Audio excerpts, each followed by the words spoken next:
Salut, Adelin, și mulțumesc că ți-ai găsit puțin timp să povestim astăzi.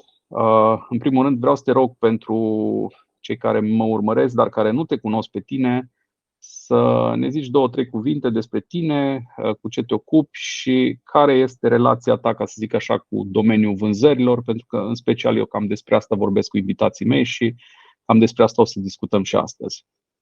Salut, Adi! Mulțumesc pentru invitație. Am lucrat în vânzări de când mă știu, din 2000, cred că tot în partea de comercial mă simt foarte, foarte atras de domeniul ăsta. Mi-e foarte ușor, probabil că e ceva nativ, de asta am tot lucrat în vânzări. Cu ce mă ocup? În momentul de față comercializăm soluții de iluminat. Ce înseamnă asta? Pe lângă produsele clasice care probabil că le găsiți și la alt furnizor de iluminat, nu în demand sau în partea de retail clasic, ci în magazinele sau în firmele, importatorii mai specializați, noi le îmbrăcăm cu o serie de servicii care de fapt sunt plusurile noastre. Suntem un integrator practic de soluții de iluminat, avem mai mulți furnizori în portofoliu și datoria noastră este să servim clientul final cu soluția și produsele, bineînțeles, care îi se potrivește. Spuneam de soluții, pe lângă corpurile de iluminat sunt cele de proiectare luminotehnică, sunt cele de audit luminotehnic, care ne ajută să oferim cea mai bună soluție clientului. Tu ești un exemplu foarte interesant din punctul meu de vedere, pentru că vin dintr-o lume, să zicem, a business-ului tradițional, care prin natura lui poate că este mai puțin digital decât alte domenii, cum e IT-ul și așa mai departe. Și în aceeași măsură ești un om care are experiență vastă în vânzări, așa cum spuneai, am putea spune un skill sau un talent natural pentru tine. Totuși, aș vrea să te întreb, cum vezi tu că au evoluat vânzările în acești 25 de ani de când ești în domeniul ăsta? Vezi că sunt schimbări sau consider că sunt aceleași principii și diferă doar împachetarea lor, ca să zic așa? Ca principii am putea să discutăm că principiile de bază în care trebuie să ne uităm la nevoile clientului nu cred că s-au schimbat foarte tare ca principii din spate, însă ca și proces, ca și vânzare efectivă s-au întâmplat foarte multe schimbări. Mi-aduc aminte pe vremuri când trebuia să facem practic o consultanță, să explicăm clientului despre ce e vorba despre internet, că atunci vindeam internet. În momentul de față lumea este clar mult mai informată și nu mai trebuie să depui atât de mult efort pentru partea asta de învățare a clientului. Însă, datorită digitalizării, cum spuneai, procesele s-au schimbat și de aceea am ajuns să apelez și eu la serviciile tale. Pentru că nu mai este suficient să ai niște produse bune, niște servicii bune, trebuie să te faci văzut, auzit și lumea trebuie să știe cine ești și ce faci. Dacă nu vorbim de o multinațională cu vechime care are o vizibilitate foarte, foarte mare, noi ceilalți, care suntem niște business-uri mai mici, trebuie să schimbăm cumva abordarea și să trecem din ce în ce mai mult în digital. Și aici e o discuție mai lungă.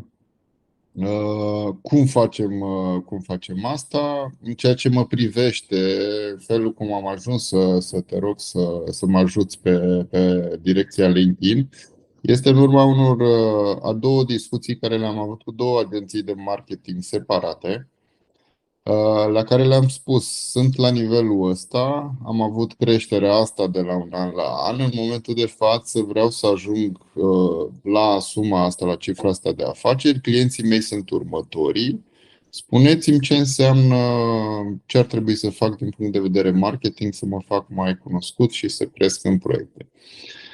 Ambele agenții mi-au indicat mai multe măsuri, bineînțeles, dar punctul comun la amândouă a fost partea de LinkedIn, promovarea pe LinkedIn.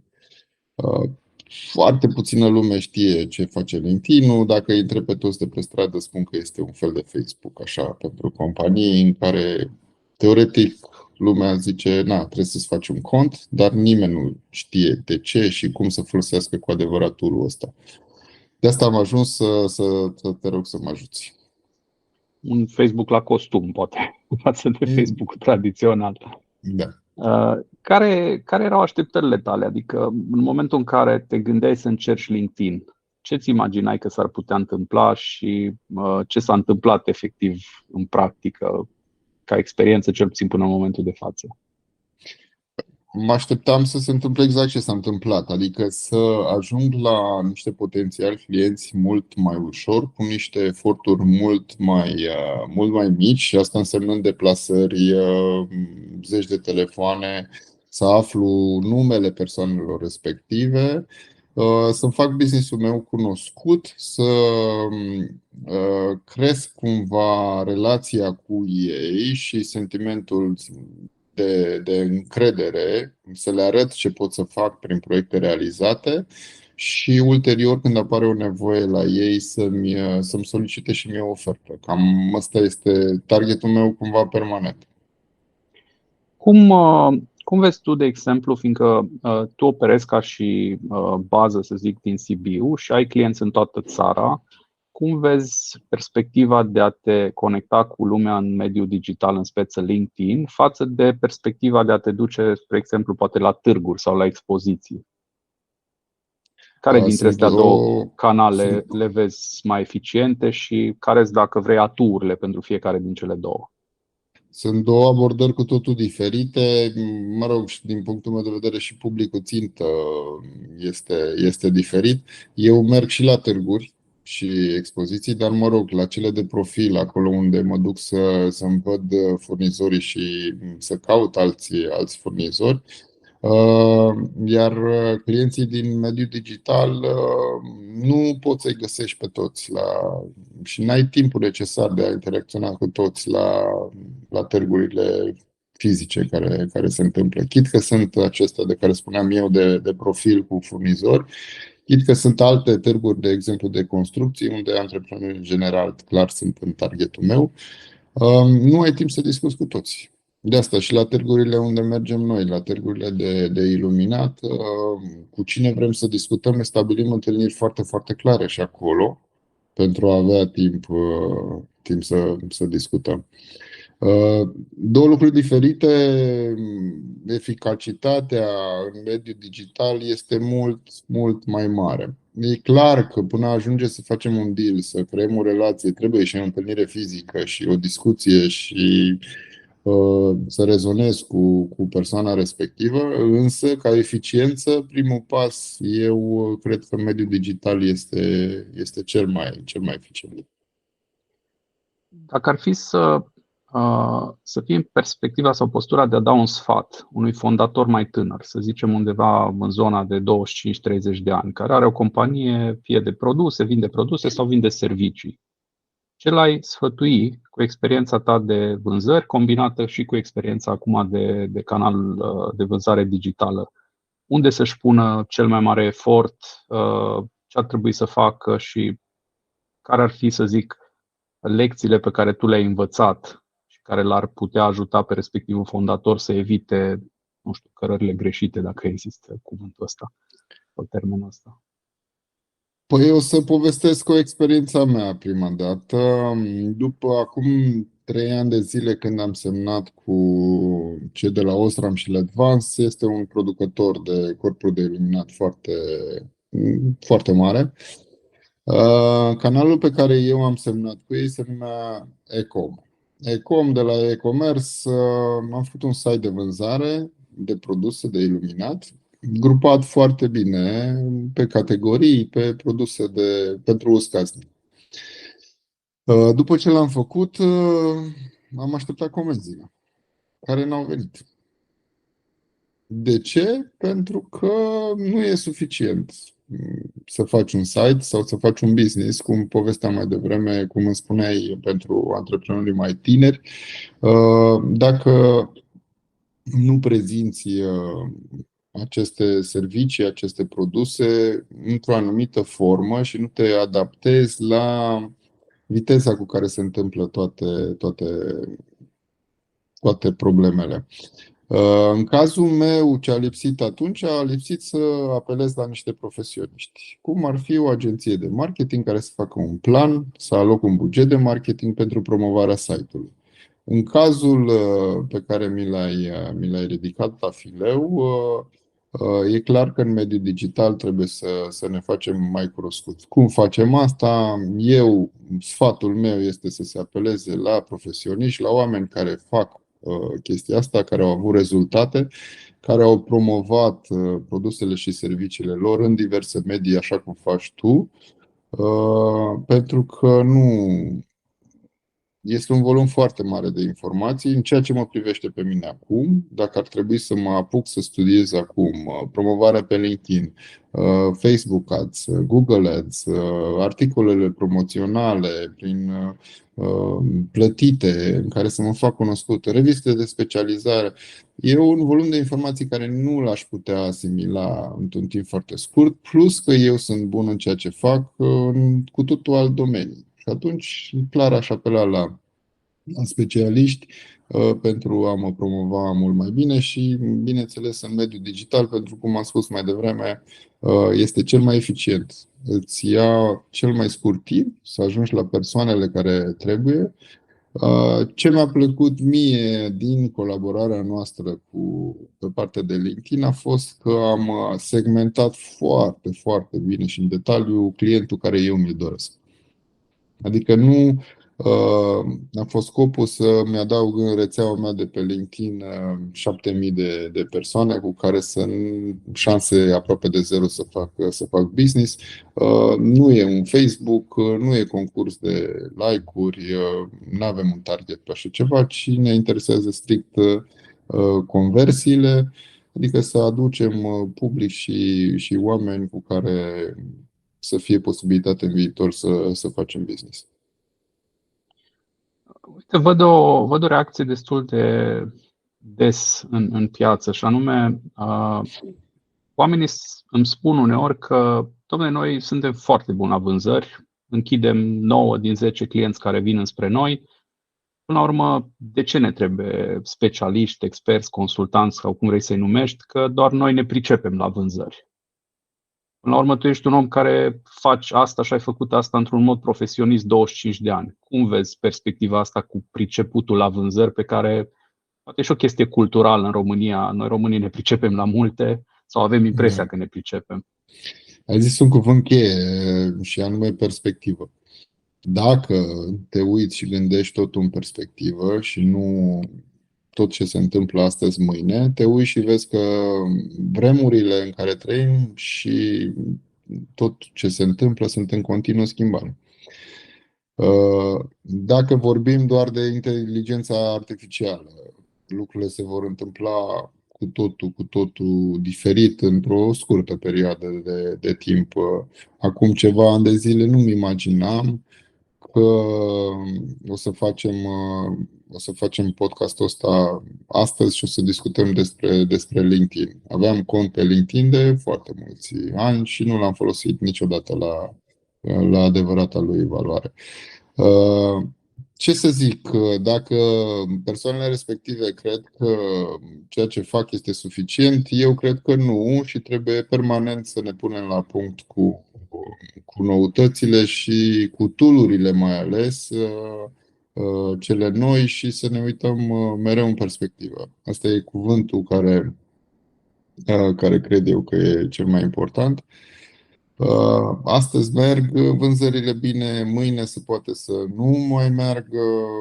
Mi-aduc aminte, la noi la Sibiu era o locație, o pensiune, un restaurant care mergea foarte, foarte bine. Au dat faliment pentru că s-a făcut autostrada și nu mai oprea nimeni acolo.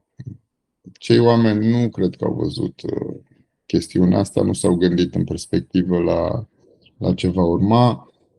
Pentru că știu chestia asta, au crezut că o să meargă forever.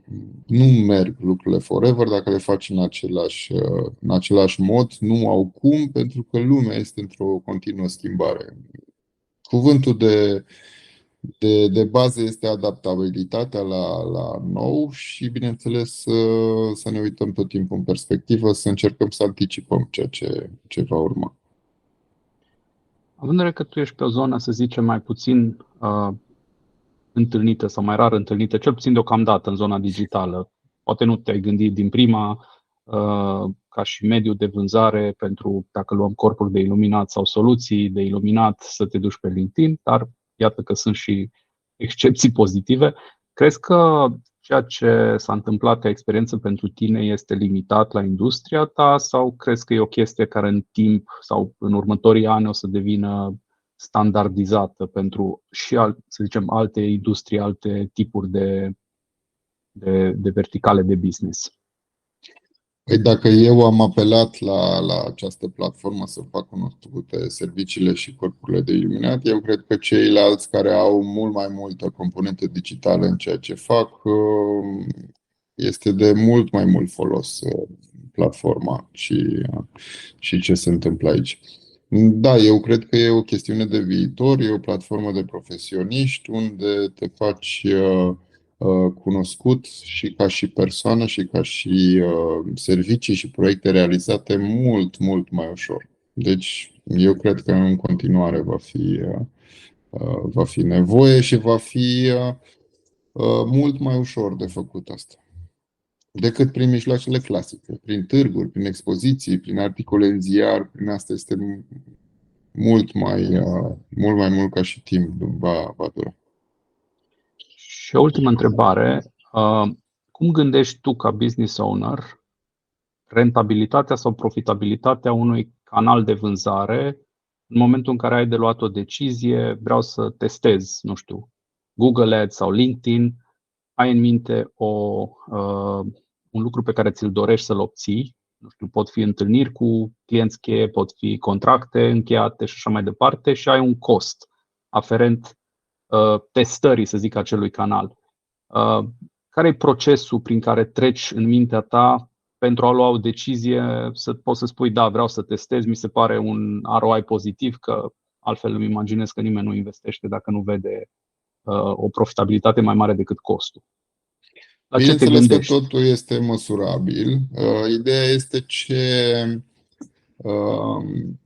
ce limite spui. Ce înseamnă măsurabil? Toți urmărim conversiile, adică alocăm niște costuri și vedem ce se întoarce din acea activitate. În cazul meu și ce am făcut noi împreună pe LinkedIn, eu mi-am setat un an de zile ca și timp în care să măsor aceste conversii.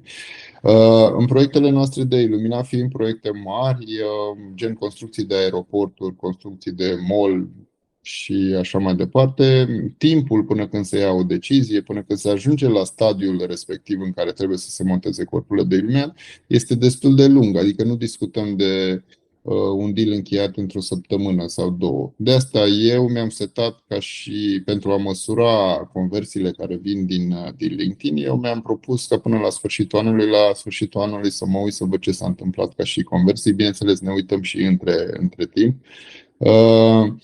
În acest an de zile îmi propun să obțin încă 10 antreprenori generali cu care să lucrez uzual, pe care să-i conving de calitatea serviciilor noastre și a produselor, bineînțeles, și cu care cum am spus, să lucrăm pe proiecte viitoare. Ăsta este targetul meu. La sfârșitul anului sunt convins că o să-l atingem, la felul cum au mers lucrurile și cum au răspuns oamenii. Pentru mine este o surpriză foarte, foarte plăcută, foarte deschiși la abordare. Ușor am reușit să mut discuțiile pe e-mail, date de contact, telefoane, într-un mod foarte natural. Deci pentru mine e o surpriză plăcută. Aveam firme antreprenori generali de care știam de ei și voiam să ajung să vorbesc cu ei și surpriza a fost că ne-am conectat într-un mod foarte ușor pe LinkedIn și am ajuns exact la persoana la care trebuie și a fost o surpriză foarte plăcută. Firme din Harghita, unde cu toții știm că fiind bariera cumva culturală și de limbă, nu e extrem de ușor să intri. Am ajuns la firma respectivă și am recunoscut numele firmei, nu știam persoana respectivă și chiar numai surpriză plăcută am avut. Crezi că a fost vreo șmecherie legată de mesajul, de abordare? Există, nu știu, mesaje, să zic, acum ai lucrat toată viața în vânzări, până la urmă ai putea spune că știi toate tehnicile, dacă vrei, sau toate trucurile. Există trucuri sau e o chestie care nu ține de abordare și de mesaj? Mie mi s-a părut nu neapărat un truc, ci eu cred mult în simplitate și în transparență. Adică nu am venit împreună, mă rog, la sugestiile tale, n-am venit cu un mesaj pompos. Dacă ai fi propus un mesaj de la foarte pompos, care nu e neapărat genul meu ca abordare, probabil că aș fi zis de la început nu. Dar fiind un mesaj foarte simplu, niște întrebări destul de directe și o abordare nu foarte insistentă, hai să-ți vând ceva, nu asta e ideea, nu asta e filozofia nici a mea, nici n-ar trebui să fie a nimănuia. S-au potrivit cumva foarte, foarte bine toate.